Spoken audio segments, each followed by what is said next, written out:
The truth be told, if we wanted to address the issue of obscenity and what is harmful to minors, my colleagues on the other side of the aisle would not need a bill in the House of Representatives. What they would need is a mirror. It is this majority that until last year defended a member from Waynesboro who admitted to being a child molester when he was a coach. It was my members on the other side of the aisle, my colleagues, who defended a speaker, the former speaker, despite his continuous acts of lewd and inappropriate behavior, including with interns. It was my colleagues on the other side of the aisle who defended a president who talked about grabbing women inappropriately with no shame.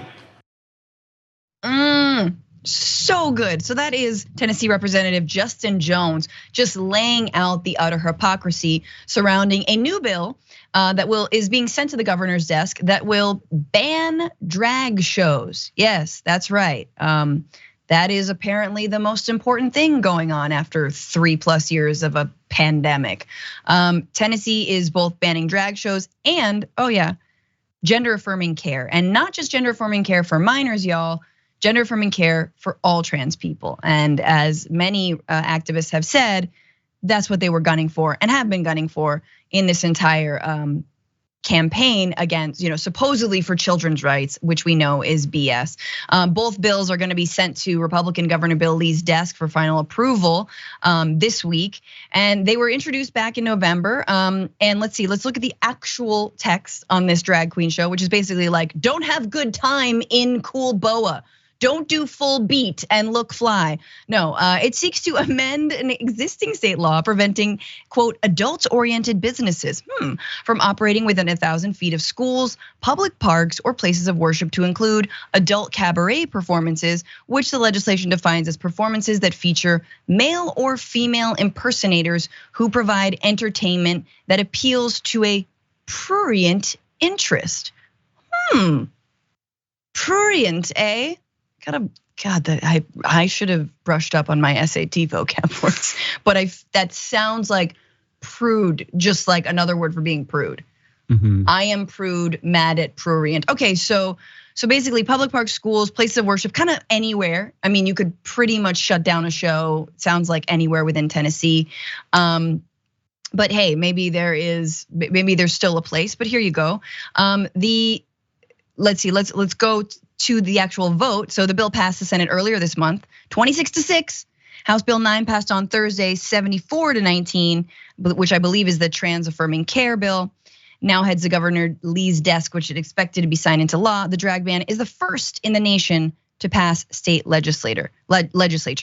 If you violate that law, if you wanna drag on anyway, if you wanna be fabulous and literally hurt no one, but entertain everybody, you're facing a violation that could be a Class A misdemeanor, punishable by jail time of up to a year and fines totaling up to $2,500. Any subsequent offenses would be a Class E felony carrying a sentence of 1 to 6 years in prison under state law. So let's just take this for what it is. Mike, I mean, not as if the LGBTQ community didn't already feel slightly persecuted living in Tennessee. But now it's just like, any joy, which by the way, you don't necessarily have to be part of that community to be a drag queen, but like, let's just get rid of it all. Here we go, we're banning shows. Yeah, their goal is to take the queer community back to the pre-Stonewall days. And what's really interesting is that these two bills are just 2 of over 300 introduced in 2023. It's only February. So what they're doing here is they're showing us in real time how they are able to manufacture something out of nothing. Because the Washington Post conducted an analysis over the last 5 years, and there were 0 drag queen bans in 2015, 2016, 2017, 2018. The only time they started to see this was in November of 2022. And all of a sudden there's this urgency to ban drag shows now. Why is that? Were they not a threat to children in 2020 or 2018? See, this is all just a show. It's a distraction because they don't actually have a real legislative agenda. They don't have any policies that appeal to working class people. So the way that they get legislative support is by demonizing one community. Right now it's LGBTQ people. In a couple of years, maybe it'll be immigrants again. This is their go-to method. And it's disgusting because as they do these types of culture war things, and people who are economically frustrated are tired of talking about identitarian issues. Real people are getting harmed here. I mean, when it comes to gender affirming care, this is the party that's supposedly in favor of parental rights, but gender affirming care is something that parents aren't able to seek out for their children, and it is medically necessary. So this is something that the experts say, the American Medical Association, the American Academy of Pediatrics. It'd be like if Republicans tried to control the way that you treat your kid for cancer. If they said no chemo, that's too harsh, you can't do that. It's genuinely disgusting, and this is going to lead to real concrete harm for trans kids in particular, who are susceptible to suicidal ideation and suicide attempts more so than their cis peers. So it's despicable, and they know this, but that's the goal. They don't care if trans kids kill themselves. They don't care if this harms the community.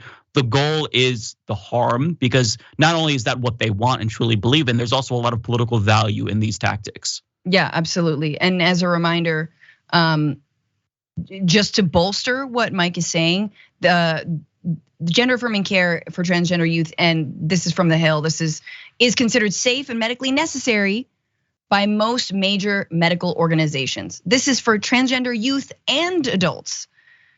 Look, I understand that the right has like a complete disconnect between like their mental health and their physical well-being, but most people, and especially marginalized people, understand how criminalized their own bodies, their sexualities, their daily lives, who they love are. And so your mental health and your body are linked, right? And if you feel that you are in the wrong body, that you are not the gender that you were assigned at birth, then like, what is to prevent you? Who cares? Live your damn life.